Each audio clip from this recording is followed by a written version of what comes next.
But for the two forces, they have a hotline that before one would strike in a particular place, if it discovers that the other one has his forces around it, then it will inform the other one to avoid that kind of thing.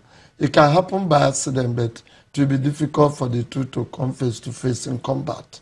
So they will try as much as possible to avoid it. I don't see the two fighting in Syria. But Russia has an upper hand, and the United States recognizes that Russia has an upper hand in Syria. The United States may have a minute interest, but the larger interest is that of Russia. So that minute interest, if it will not conflict with that of Russia, Russia might allow them have their way. But basically, Russia, it is Russia, Russia, Russia. Could that be the reason why this war has lingered for so long? The fact that the U.S. has minute interest in Syria? No, basically, it is not, there are too many factors that has made this war to linger. The militias, they have been, you know, they have external backers.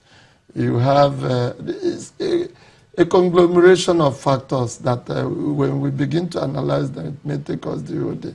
But basically, we know that the Arab countries, some are supporting Syria, like Iran, Lebanon, the Hezbollah faction of the power in Lebanon. But the Gulf countries seem to be supporting the opposing forces, the militias, except for Qatar.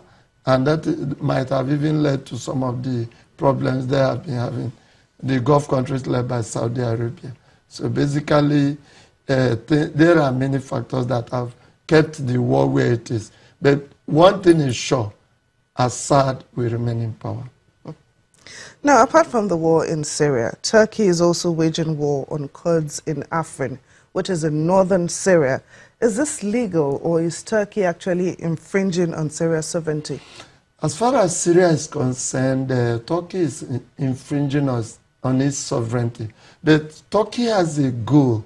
The YPG Kurdish forces, a militia group, Turkey wants to neutralize its power. Having joined the United States advisors to protect the interest of the United States in Syria, partly in Syria. So Turkey wants to neutralize them so that they will have the potency to work with the PKK to become a threat to Turkey. So because the number one enemy Turkey has is the PKK, and the YPG is seen as an offshoot. So the war in Afrin, which mostly is one-sided, because Turkey is having the upper hand.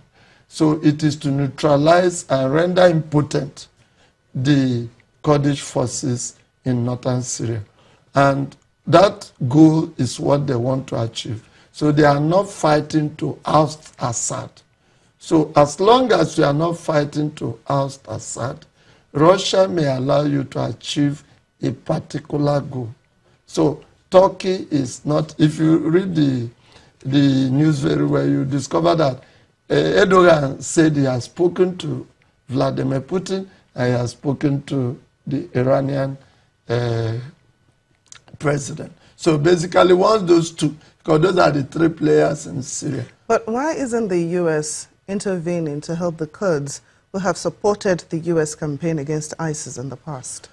I may be wrong, but it seems to me that the U.S. is tired of incurring the wrath of Turkey, because Turkey is an ally of the U.S. in NATO. And you know that Article 5 of the NATO agreement says an attack on one is an attack on all. Turkey knows the secrets and holds an air base of the U.S. and knows the secrets of the U.S. And the more you distance Turkey, you drive them fully into the Russian embrace.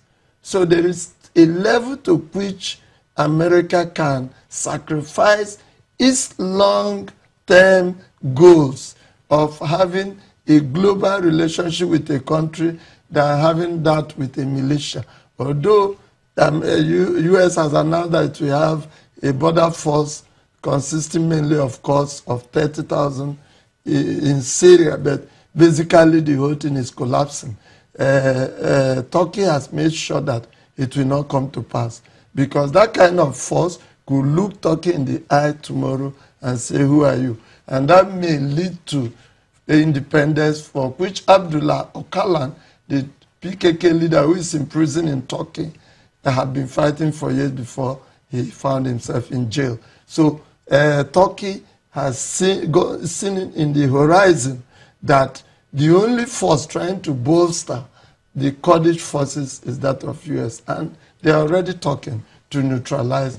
Beyond talks, they are taking action. That is what is happening in Afrin, to neutralize Kurdish forces. And that is in the larger interest of Iran, that has a small Kurdish population. It is in the interest of Iraq, where northern Iraq, you have the Kurds, and they want to be independent. So mainly throughout that region, they have common interest when it comes to containing the Kurds. Now, finally, it's been 7 years of talks and we're not really seeing the results. Is it time for the US-led coalition to put boots on the ground? Will that bring a solution to the crisis in Syria? It is too late in the day. They ought to have done it earlier. They have achieved their aim in Iraq without putting their foot on the ground. Why should they put their foot on the ground in Syria, where another force, another superpower is operating? Dogs don't eat dogs. It will not be in America's long-term interest to intervene where another superpower has considered its satellite. There is a bilateral agreement between Syria for Russia to intervene in Syria. And with that bilateral agreement, it does not lie in the mouth of the United States to come and begin to intervene, alleging that it's fighting by way of self-defense. So what will it be defending by trying to put foot on the ground? Nothing. So it will not come under self-defense. So what will be? So basically, America will not put foot on the ground as it affects Syria. Today, tomorrow, especially now, they know Assad has won this war. Once Eastern Ghouta is rooted out, they move to Idlib, they will flatten that place. Basically, that will be the end of the war.